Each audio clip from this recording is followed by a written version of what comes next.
если бы не было предрассудков, если бы человек отпустил свою волю, свою душу и дал возможность своим истинным инстинктам раскрыться.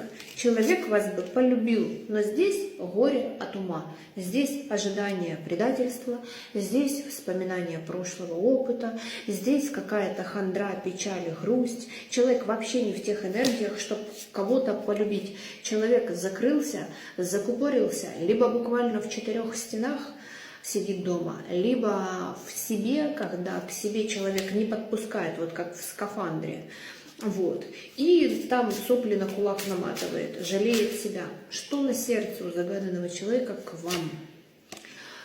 Ценность вас, понимание и ощущение, что вы пик, вы счастье, с вами можно и нужно идти в серьезные отношения, но страхи пока что выше, чем готовность стартануть в вашу сторону. Вот так.